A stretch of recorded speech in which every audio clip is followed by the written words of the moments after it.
Hey guys, welcome back to One Pretty Little Box. Welcome back to another Motivational Monday holiday edition. And today we're going to talk about reactions. A lot of you have messaged me and asked me how to avoid the mom guilt. And my first initial thing is don't let yourself get mom guilt. And then I started thinking and realizing what may be going on. And we kind of already touched on this once or twice already, and this is just volume 3, so I may have already touched on this on 1 and 2, but I guess it needs a little bit more attention, and maybe I can kind of touch it a little bit better. I think in Holiday Edition 1, I kind of explained that a lot of times when we have mom guilt, it's because we're comparing ourselves to another mother. We're comparing ourselves to another standard, a Pinterest standard, a room mom standard, a non-working mom standard when we are a working mom. And it just came down to the point that we can choose to feel mom guilt or we can choose not to. It truly is just a choice. Okay, I needed to stand. This is my second time filming this, and the first go around did not go so well because it was actually something completely different, and I knew it wasn't what needed to be filmed. So I wanted to regroup, and I did. And you know, there's many versions of guilt that we hold on to, and a lot of it is the simple fact that we don't think we're doing the best that we can. And I can tell you that if you're watching this video, you're doing more than you can because you're taking time, Shelby girl, you're taking time to really kind of want to work through an issue that is affecting you personally. And I can tell you that if you continue to let mom guilt rule your decisions for the rest of the month, you will never live up to that mom level that you want to on Christmas morning. And it's going to be because we build up all these false expectations. We want our kids to be so happy at everything that they opened, yet maybe they're not. Have you ever gotten a gift that you thought you loved, but you really weren't sure of, but you wanted it anyway? And then you opened it, and once you got it in your hands, you're just like, oh, well, I achieved it. It's kind of like if I set myself a goal, and I hit that goal, it's great at that minute, but then it's like, what's next? Your kids are going to have a what's next moment on Christmas morning. But that says nothing about you. It says nothing about you. It really says nothing about you. It's just, that's just in our nature. That's just in our nature. We're all about getting through the moment of now, but then we begin to wonder what's next. Our kids have that, and it's awesome that they do, because if they don't have that what's next feeling, then once they hit a goal... Shelby, what are you doing? Okay, I'm like, if she dropped a Christmas ball on the floor at my foot, I was gonna laugh, but it's one of her tennis balls. Was it back behind the tree? Huh? Give me that ball. You guys, I don't know if I told you the story, but she used to go and pick up all these balls. I think it was her first Christmas because she thought it was her ball, but she has learned not to. But those balls get up underneath the tree because I haven't got any gifts under there, because I'm not that mom who's way ahead of schedule. Oh my gosh. Sorry, she's under the tripod. All that to say, you're doing a great job. Y'all, every one of you who have messaged me concerned about this mom guilt, concerned that you can't be at every school event, or you can't just live up to what you think your kids need. I can tell you, Shelby, stop. I can tell you that you're doing an amazing job. And your kids do not have the capacity right now at the age that they are to tell you that you're doing an amazing job. And I say all of this because just this past weekend, my daughter, you guys know she moved. She actually is on the other side of the state line. She's really about only 2 hours away, but we don't have face-to-face contact every single day. She can't just walk through the door and say, hey mom, how are you? She does text me, she does call me, and she does make 2-hour trips just to say hello, which warms my heart completely. But she messaged, I guess it was last Monday. My husband had to work late, and it was then that she wanted to tell us that we were, just thank us for making us the parents that we are for her. Thanking us for being the parents that we were, raising her the way we raised her, and helping her become the adult that she is today.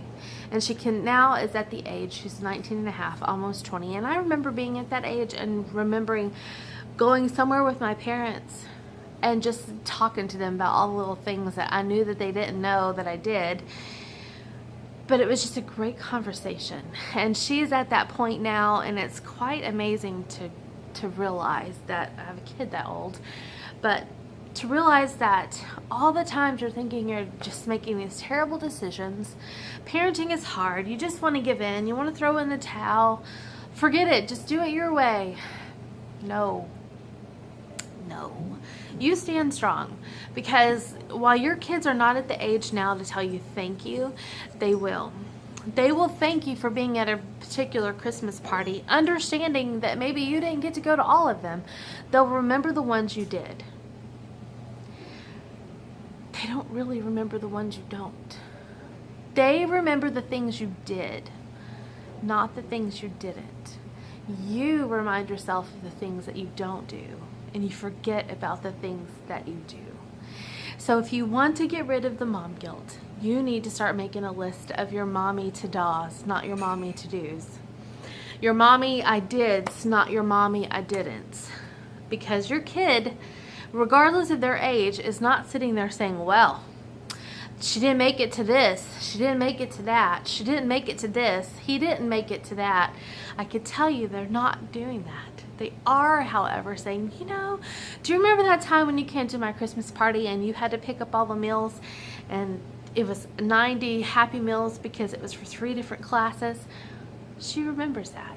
I remember that. All the boys' Christmas parties, I missed probably every single one of them because I was a teacher, and the way there, it was hard. When you have more than one kid, it's very hard to fit yourself in every little peg.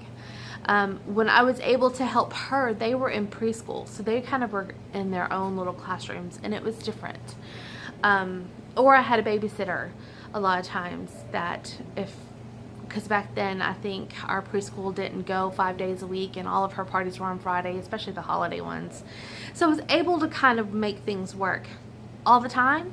No, absolutely not.